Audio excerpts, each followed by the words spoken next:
All right, so I'm having a good day today, guys, and I'm having a good day because an openly identifying socialist candidate has just secured the Democratic primary for the mayor of the second largest city in New York, in Buffalo. So AP just confirmed this, that India Walton has indeed defeated a four-term incumbent in Buffalo for the mayor in the Democratic primary. Now, this is a really heavily Democratic area, so this basically means that she is going to be the next mayor of Buffalo. So I'm going to read you some of the details about her and this election, and then we're going to get into some of her post-win speeches because she was absolutely on fire. Okay, I'm not going to lie. Really, in my entire life, there are very, very, very few political candidates or politicians who are willing to say the things that she says in these clips. So let's go ahead and read this, and then I'll show you them. So, a progressive challenger running her first campaign beat Buffalo's four-term Democratic mayor in a primary upset on Tuesday that could upend the political landscape in New York's second biggest city and signal the strength of the party's left wing. The challenger, India B. Walton, is a nurse and community activist who ran with the support of the Democratic Socialist of America and the Working Families Party. And when the Associated Press called the race Wednesday morning, Miss Walton was leading Byron Brown, a longtime member of the Democratic establishment, by 7 percentage points, or about 1,500 votes, with all of the in-person ballots counted. So should Miss Walton, 38 years old, triumph in the general election in November, a likely result given it's a heavily Democratic Buffalo, she would be the first socialist mayor of a major American city since 1960. When Frank P. Zeidler stepped down as Milwaukee's mayor, she would also be the first female mayor in Buffalo's history. The first openly identifying socialist mayor since the 1960s. Okay, so that is how transformative and massive this moment is, and we really just got to take a moment to enjoy this, but also take the lessons from this as to how she actually pulled this off. And in her own words, it was all because of organizing. Okay, it was all because her and her team, through the Democratic Socialists of America, as well as the people who worked for her campaign, were tirelessly organizing in order to make this happen. And that's the lesson that we have to take from this, is that when you actually put in the groundwork and you're willing to go and you knock on doors and talk to people face to face and advocate for things that will materially improve their lives, these are the types of things that we can expect to see at a local level, at a state level, and at a federal level. So again, socialists are electable candidates, and this is proof of that. So now let's get into some of the things that she said in her post-win speeches, because again, she was absolutely on fucking fire. So I'm going to play you a couple of these and read a couple quotes. So here is the first one where she was asked, are you a socialist and do you identify as socialist? And I absolutely love this because without hesitation, she says this. Yourself a socialist? Oh, absolutely. The entire intent of this campaign is to draw down power and resources to the ground level and to the hands of the people. And when we think about socialism, we're perfectly fine with socialism for the rich. We will bail out Wall Street and banks and give $1 billion in tax incentives to one of the richest people in the world to build an empty Tesla factory in South Buffalo. And when it comes to providing the resources that working families need to thrive, socialism becomes scary at that point. So I'm very proud to be a Democratic Socialist. I am proud to have the support of Buffalo DSA and National DSA. I received a call from Congresswoman AOC this evening, and I'm just excited to be a part of this movement that is ushering progressive politics into Buffalo.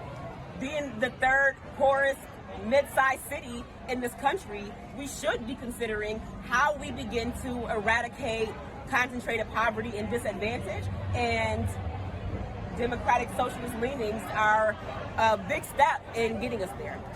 Right, so absolutely love that. Without hesitation, she says, absolutely, I identify as a socialist. And that's what we need to be doing right now, right? We should not be shying away from these labels and these terms, because what it means to be a socialist is exactly what she was just describing. We in this country have socialism for the rich all the time. They privatize the gains, they socialize the losses, we bail out the giant banks, we bail out Wall Street, and then when it comes time to helping average Americans and helping working families, suddenly, oh, socialism is this scary, terrifying term that everybody should run away from. But what she was pointing out there is that we have to take control of that narrative, right? We have to accept that these are the terms that we're going to be using, and then have these debates, have these conversations, and set the narrative on our own terms, right? And then describe and advocate for the policy positions that we are taking in order to materially improve people's lives. And that's how we actually win this entire battle. And so continuing on here, so she got another great clip here. So this is from the People of Bernie account. And I'm just going to go ahead and play you this because, again, she was just absolutely on fire. Thank you. Thank you. Thank you. Thank you. This victory is ours. And it is the first of many.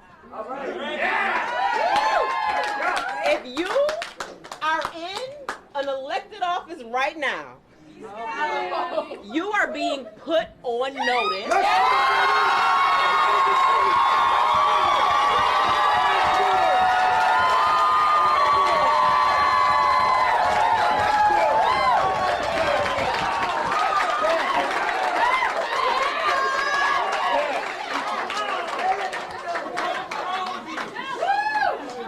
We are coming. Yes. Yes. Yes. Tell me what democracy looks like! This is what democracy looks like! Tell me what democracy looks like! This is what democracy looks like! So you heard it straight from her, right? This is the exact type of attitude that I have been begging for politicians to use in being confrontational with this establishment of the Democratic Party. This is everything that we've been asking for, right? This is the attitude that you should have. Not that you're, appealing to the Nancy Pelosi's of the world and trying to cozy up to the establishments, the corrupt establishments within your own party. You should be confrontational, and you should have this attitude of, if you're an elected official, then you've been put on notice. You've been put on notice. Why? Because we, as in politicians who actually represent the interests of average Americans, are coming. And so it's absolutely fearless. I love that she has this confrontational attitude, and I hope that she continues to bring it as she goes on to become the mayor of Buffalo, which I think is going to actually take effect in next January. It will. But this is just another quote that I liked.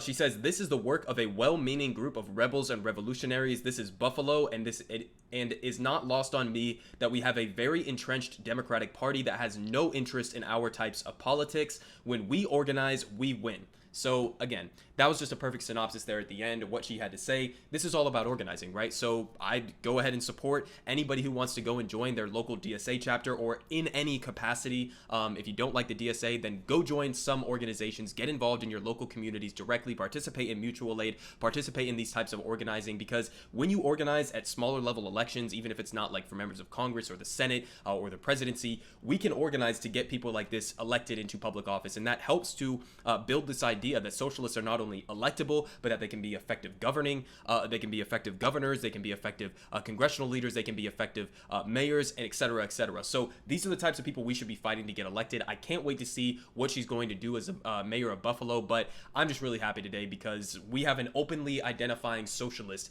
as the mayor of one of the prominent cities in the state of New York. So it's absolutely fantastic news, and all credit to the organizers that actually did the groundwork to make this happen.